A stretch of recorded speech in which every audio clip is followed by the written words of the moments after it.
Good morning, everybody. Good to see you all. Good to see you all happy, laughing. And I encourage us to keep it like this. Lord has been born already for us. A child has been born to us, so we can be joyful. We can have happiness in Him.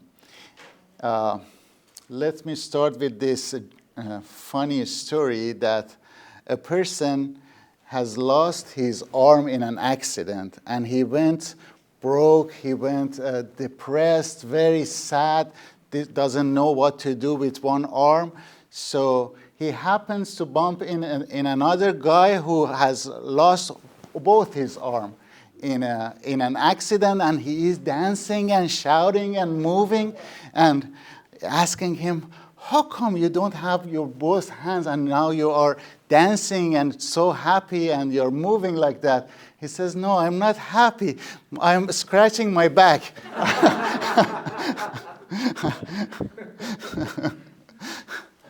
Sometimes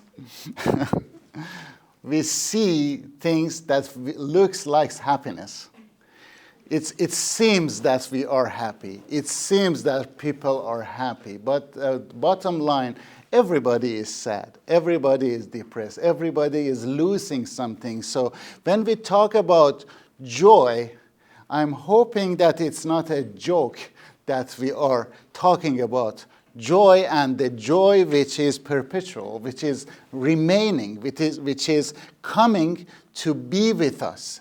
The joy has born to us like that baby Jesus. That's why when we talk about joy, we are talking about a complex of multi-faced emotion that involves a deep sense of happiness, satisfaction, and delight. When we talk joy, we don't point to the happiness only. There is different levels of joy. So you may be sad, but you still can keep your joy. You maybe don't feel like being smiling, but you still can have your joy, because the joy is a complex of happiness, satisfaction, and delight. And I would like to read through the Bible and see how can we be satisfied, how can we be delighted while everything is against us sometimes. In 1 Thessalonians chapter 5, as our sister read, our brother Paul commands us to rejoice always. Rejoice always, to have joy, to be delight always. And in the continuance of the verses, he is showing us how a delighted person is looked like. The verses 17, 18, and so on are defining the first verse 16. The verse 16, when Paul is commanding us to be rejoicing always, and now he is defining the person in joy. How is that? A person in joy is praying continually. These are the definitions of the joy. And the person who is rejoicing is the person who has a perpetual relationship with God. He talks to Him, and he receives from Him all the time. That's the meaning of prayer. When you worship God, when you talk to Him, when you wait for His response, that's we are praying now. And this relation brings joy to our lives. A joyful person is a praying person. A joyful person is the person who gives thanks in all circumstances. A joyful person is the one who has gratitude in his or her heart. He knows everything comes from above, and he or she appreciates whatever she or he receives. And he knows that everything is a gift to us. Even the breath we are taking, even the light we are seeing today is the blessing and is a gift. If you look around yourself as a gift, gifts brings joy. That's why when we share a happy time together, we take gifts to people to show our joy. When those magi went to see baby Jesus, they took gifts and to show their appreciation and joy that the Lord has come. You know? So our joy is our gift to the King, that we are happy you are come, you have come. So we give our joy to the Lord as a gift in order to appreciate His living with us. A joyful person is after the will of God. End of verse 18. A joyful person is the one who do not quench the Spirit. How can we quench the Spirit? Have you ever think about that? Quenching is a firefighting word. Firefighters quenching the fire. Make it choke. Make the fire choke. If you don't give oxygen to the fire, it'll choke, right? So that's the meaning for the word quenching. Quenching the Spirit. How can we choke the Spirit? Have you ever think about that? How can we choke the Spirit? That's the time we don't pay attention to Him. We don't walk with Him. He is our friend. When you neglect your friend, you are choking him. You are choking the relationship. It doesn't choke the Spirit, doesn't quench the Spirit. Do not treat prophecies with contempt. A joyful person has an optimism inside him. He is looking forward the prophecies that comes from the Lord.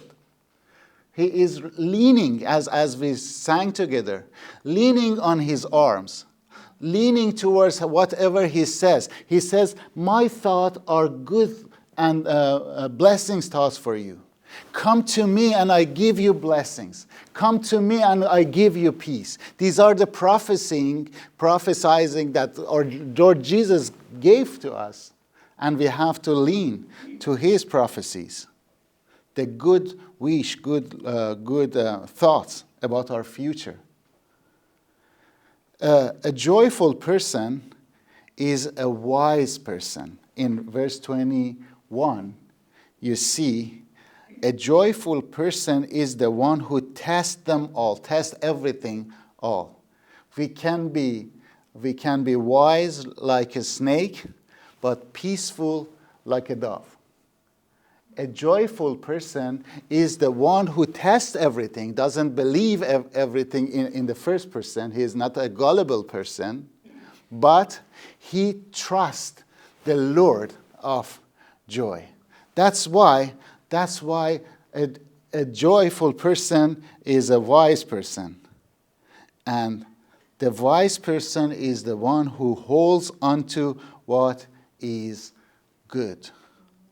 Look around yourself. Look around yourself. Pick good things out of bad things.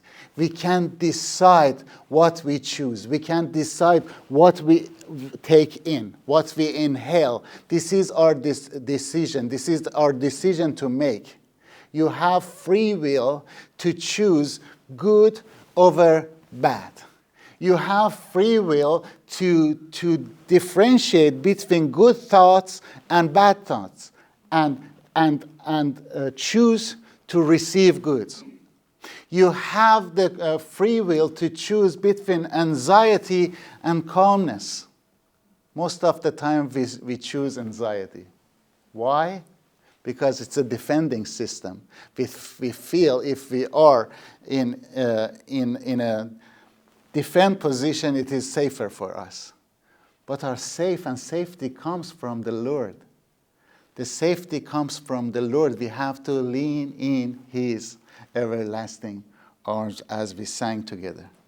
So I would like to show you some elements of joy. If you, in summary, joy is an inner fulfillment.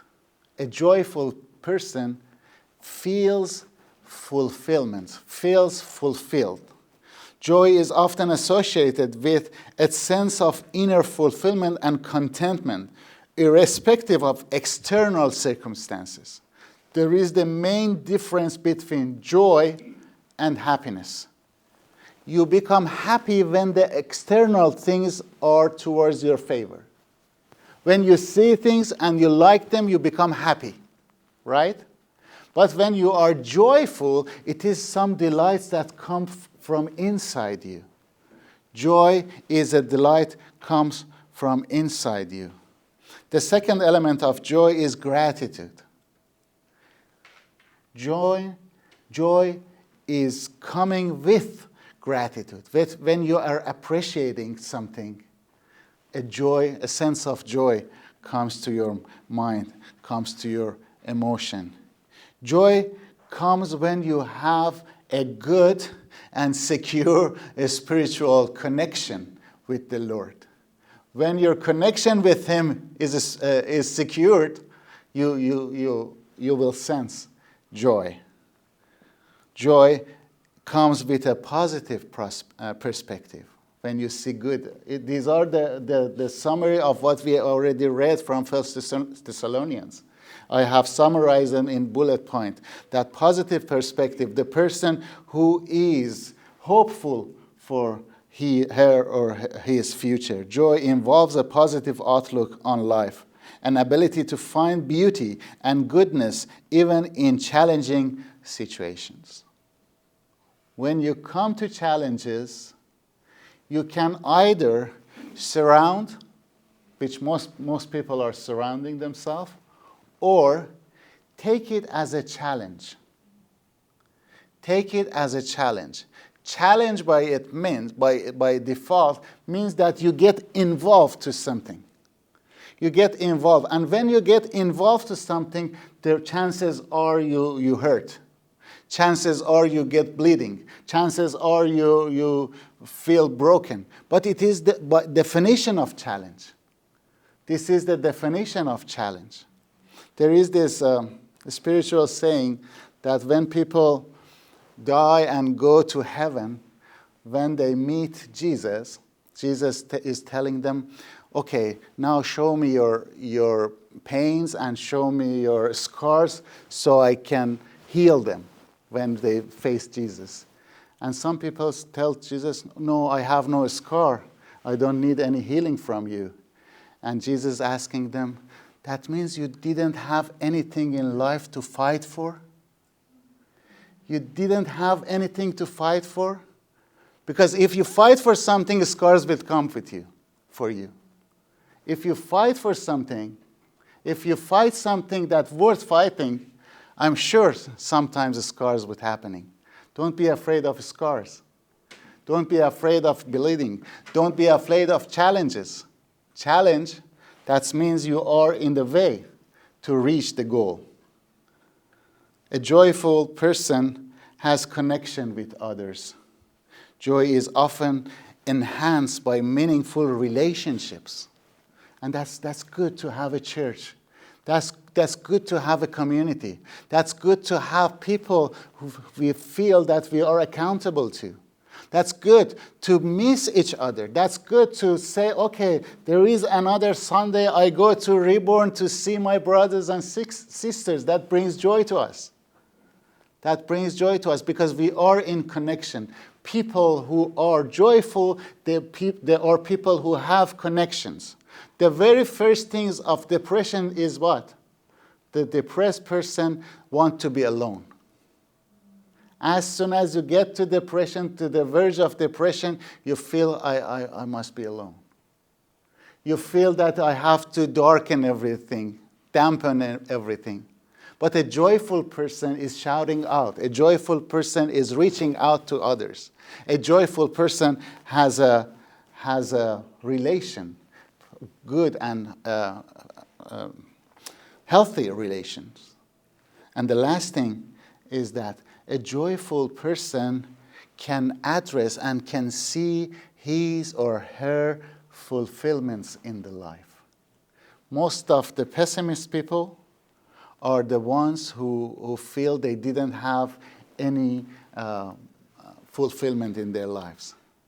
They feel they are losers. Losers are not joyful. But people who feel they found something worthy of keeping, they are joyful. Mother Teresa of Calcutta says, joy is a net of love. Joy is a net of love by which you can catch souls. It's a net of love by which you can catch souls. Joy is attractive. A joyful Christian is attractive, brings people to his life.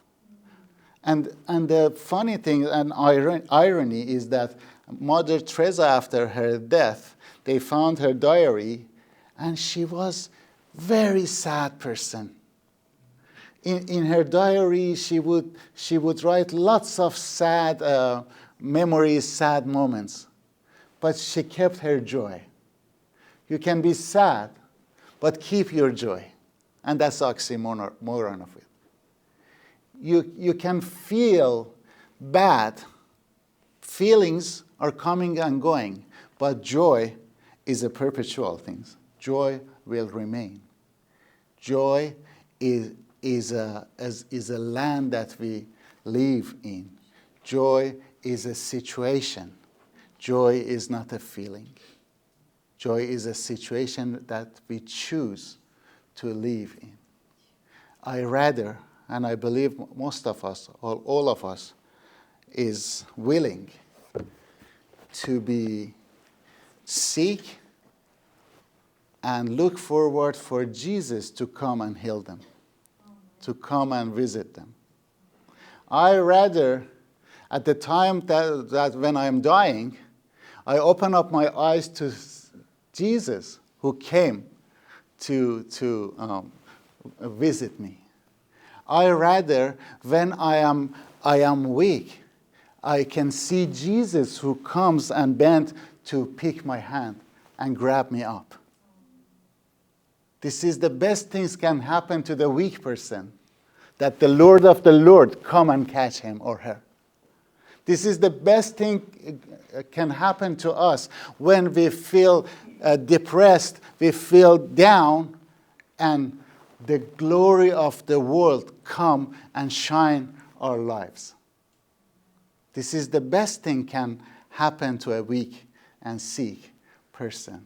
This is the best thing can happen to a person who feel insecure, and the security of all the world come and says, you are my son, you are my daughter. I love you. I give up my life for you. This is the best thing can happen to the world. That's why we are shouting joy to the world.